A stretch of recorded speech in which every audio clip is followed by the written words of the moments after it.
A new bike in the Philippines that could rival the best mid-level sports bike dito. Pero yung presyo niya, pang entry level.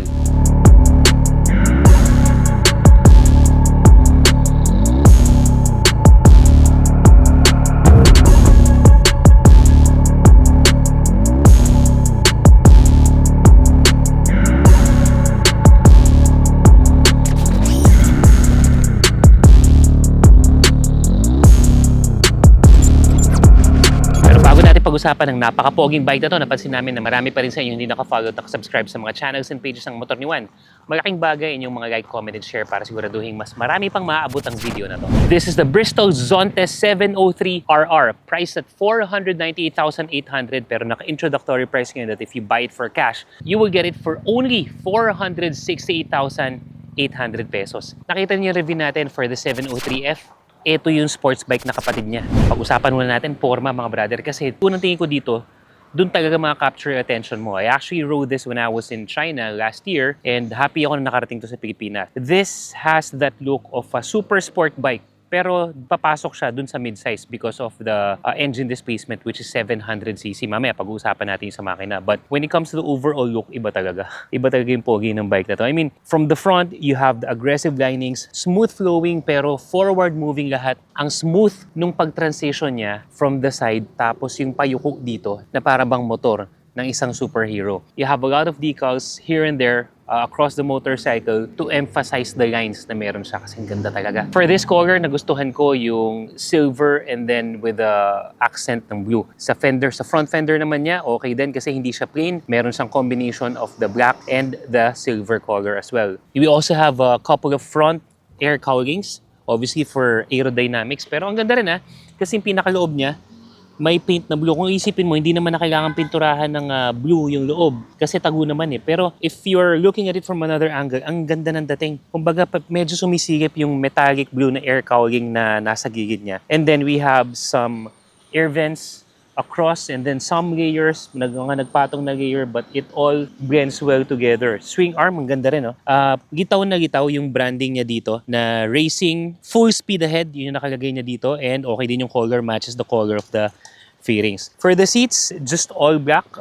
Walang mga cheche-boreche, walang mga stitches or anything like that. And then the aggressive tail, lang to, parang napaka-sleek, parang siya, the makings of that of a jet plane, parang ganun yung dating. And then, if you're looking at it from the rear, makita mo na kagad, meron siyang tire hugger dito, pero ang linis, napakalinis talaga ng likod, with a sporty taillight assembly, tapos yung signal light nasa ilalim, napaka-futuristic ng dating. You may have the option to remove this, yung tinatawag na tail tidy, pero siguro hindi mo pasok sa LTO yung papagawa mo, but as it is, ang linis, ang angas na natingnan from the rear to the side to the front. You have that feel of this being a very modern, a very sporty, a very aggressive bike na talagang kahit saan ka magpunta, kahit saan ako nagpupunta habang gamit ko tong motor na to, talagang pinagtitingin ng tao. Hindi ka magpapahuli sa forma. Ngayon, pagdating naman sa makina, the Zontes 703RR give you that perfect balance of crisp sound and a powerful engine that really delivers. Yung 3-cylinder engine kasi, ito yung nagbibigay sa atin ng balanse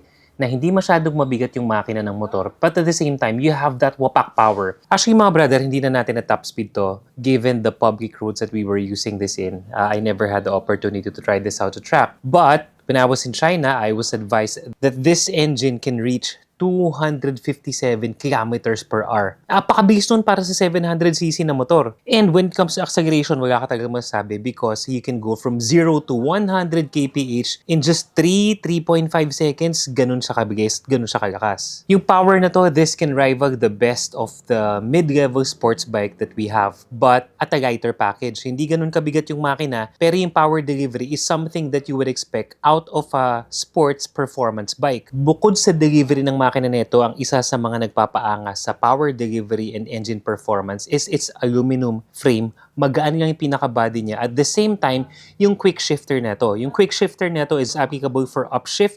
So, ang nangyayari dyan, when we shift up, hindi tayo nagkakaroon ng any power loss. Kasi nga, cambio lang ng cambio ng pataas, imbis na magka-clutch tayo na medyo merong split second na mababawasan yung power niya, ito, when you shift up, tuloy-tuloy lang yung delivery ng power as you move towards higher gear, as you move towards higher speed. Ang sarap talaga gamitin. Having said that, for the quick shift, I'm not sure if meron bang gagawa nito, you actually have the option to turn it off dito sa settings. Yan.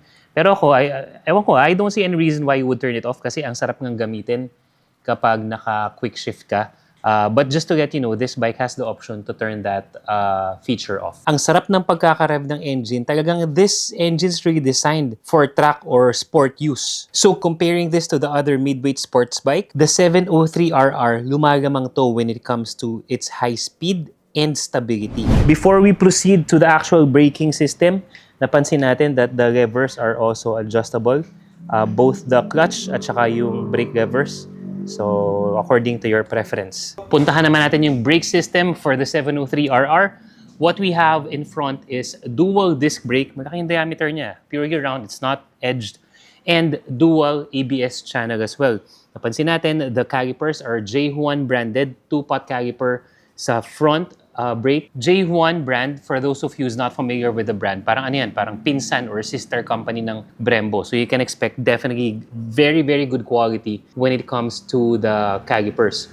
Actually, when I was in Zontes, China mismo, there's a version of this na Brembo na rin talaga. And then there's this version that's J1. So what we have now in the Philippines is J1. Nonetheless, still very good stopping power. Sensitive yung ano niya, yung ABS niya in front. So that's a plus factor given the fact na malakas talaga yung bike, mabilis din siya mag-accelerate. So in case na talagang kailangan mo pumreno, ang instinct ng karamihang riders is magpreno sa harap. At least the sensitivity of the ABS in front will allow you, or rather will allow the bike to modulate the braking power para hindi naman mag-stack up, hindi ka basta tumaob, mas may iwasan yung aksidente. For the rear brake, what we have is single disc brake and then single pot caliper as well, and J1 branded. So at least you have a little bit of allowance when it comes to the braking system. Hindi masyadong sensitive.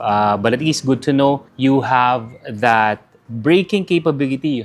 You also have that safety feature given that this is dual channel ABS and very dependable braking system, pati yung mga brand. Additional safety feature is this bike has traction control system. Napaka-importante for such an aggressive bike.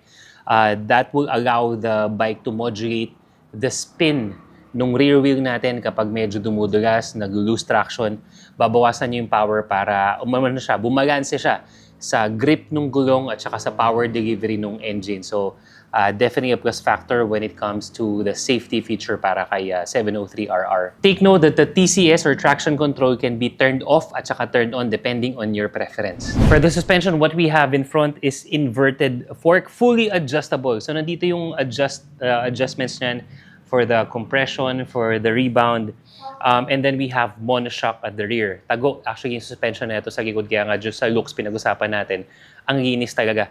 Tingnan nung rear side na itong 703RR. The suspension is actually Marzocchi branded. It's a popular Italian brand that's also providing suspension to the more premium bikes, yung mga legit na mga Italian bikes. Yun yung quality na suspension na meron sa bike na to. Gaya nga nasabi natin, inverted fork in front.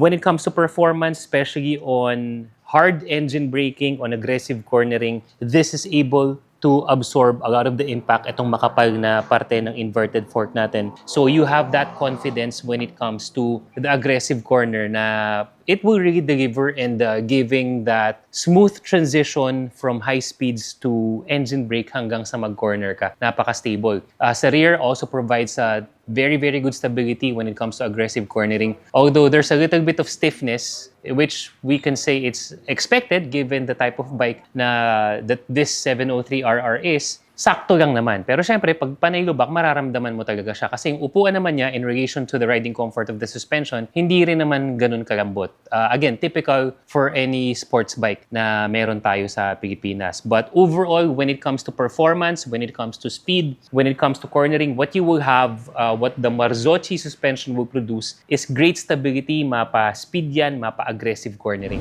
When it comes to the tires, una ko napansin kaagad ng kapit niya.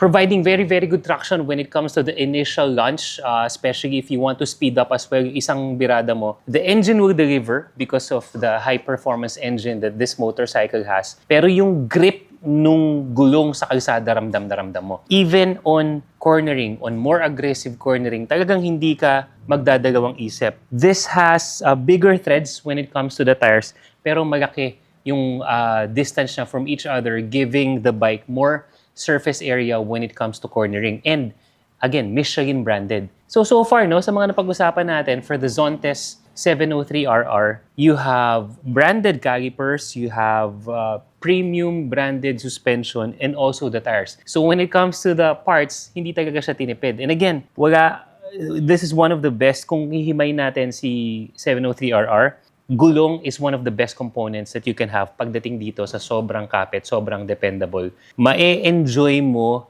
yung characteristic of this being a mid-size super sport bike kasi hindi mo intindihin kung kakapit ba yung gulong or hindi. May enjoy mo yung speed, tapos may enjoy mo yung mga aggressive corners that you can have and that you can maximize in terms of this bike's capability. So, about the features mga brother, unang-una, keyless. Something that I appreciate pagdating sa ganitong type ng bike. So, you just have to have your keyless remote anywhere sa pocket mo, sa belt mo, sa bag mo, and then it activates based on proximity. And then, may power button lang siya dito, mga brother. So, if you are within the proximity of the bike, dahil nga hawak ko yung susi natin, one press lang, and the bike is already activated. So, ganda ng feature na yun. And then, for the gas tank, napansin ko wala siyang key slot because the keyless provides the activation or rather the access to the gas tank as well. Kapag naka-off siya, meaning it's not the engine is not running, then pwede siyang buksan. But once the engine is already running, automatic na tong gas tank, hindi na rin siya mabubuksan. By the way, this has a very good fuel tank capacity at 16 liters. So that gives you about 300 to 360 kilometers worth of fuel. For the fuel efficiency, I was not able to mention this sa engine kanina, but sa ride ko, I was able to get about 24 kilometers per liter. Matipid yun para sa isang 700cc bike. Napakatipid nun, mga brother. And then, let's just talk about some of the buttons that we have. So, basics muna tayo. The engine kill switch and the start button are already integrated. So, isa na lang yan. Nakita na natin yung start button din kanina. And then, over at the left, I will shift your focus sa ating TFT panel. What we have on the left handle is the button for some of the options. Yan.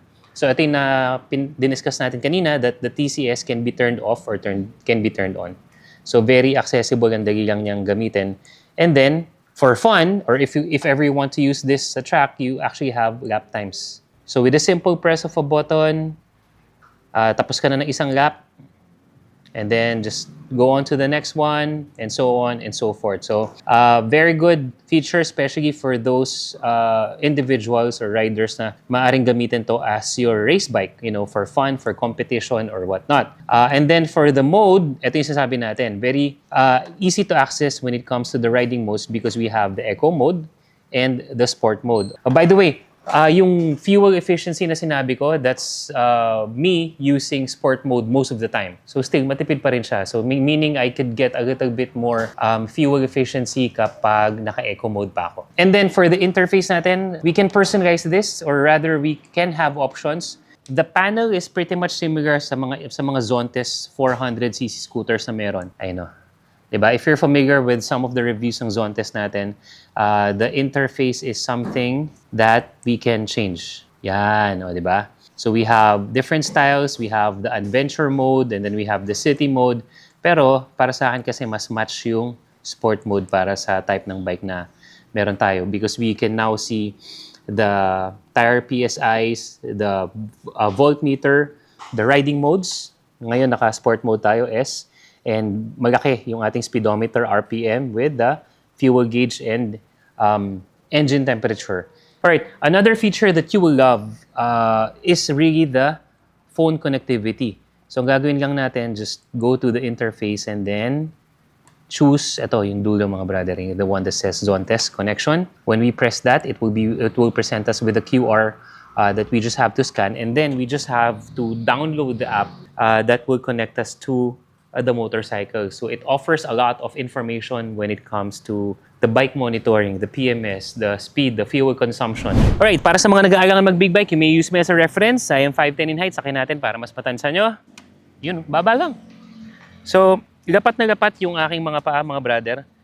Also, the narrower seats, panipis kasi yung upuan niya dito sa gitna. So it helps us when it comes to the ground reach. Lalo-lalo na when it comes to shorter riders. So if you're a shorter rider, walang problema, kayang-kaya mo to. So this being, ang dating kasi niya, super sport, pero mid-level bike eh. So this being a sport bike, asahan mo na aggressive talaga. The feet position are aggressive, hita nandito, papasok yung binti natin with braking and gearing sa ganitong angulo. Aggressive talaga. Tapos medyo mas nakaangat siya at hindi standard or anything like that dahil nga kapag mga ganitong bike, aasahan natin na kapag nag-banking ka, nakaangat yung paa natin at hindi basta-basta sasayad yung dulo nung riding shoes natin. And then for the position, aggressive pero hindi yung sobra na kailangan mo talagang yumuko at nakakapagod. Masasabi natin na medyo may pagka-touring aspect yung riding position niya in the sense that eto pa siya, medyo upright pa rin yung likod ko so for long ride, kaya pa rin naman. Even though this is a sport bike, the wide handlebars actually gives me a lot of control, gives me a lot of leverage. Lalo-lalo na if I'm weaving through traffic, yung mga medyo masikip na daan, hindi natin may iwasan kahit na mag-weekend ride ka lang paminsan-minsan naabutan talaga ng traffic. Na-appreciate ko yung control that I have given the wide stance of the handlebar. Yun lang mga brother, when it comes to your pillion, to your passenger, you may want to get an approval kasi sobrang liit lang ng angkasan dito. It's actually not really considered an angkasan. Meron lang siyang foam dyan. I wouldn't advise. Nasa inyo na yan. Pero this is more, mas ma-enjoy mo tong bike na to kasi pang solo ride talaga eh. But overall, the overall ergonomics, it is aggressive. Medyo a little bit nakayuko pero hindi masyadong hyperextended yung arm. Wide handlebar leverage for better control. And that's our bike feature for today mga brother. Again, this is the Bristol Zontes 703RR. Base sa presyo, sa function, sa features and performance, sulit nga bang motor na to? I-comment mo sa baba at pag-usapan natin yan. In the meantime, para hindi ka magpuhuli sa lahat ng mga motorcycle news, reviews, and tips, be sure to follow lahat ng mga social media pages natin katulad ng TikTok, Facebook, Instagram, and YouTube. Available din to sa Motorcycle PH. Sa next video mga brother. Salute!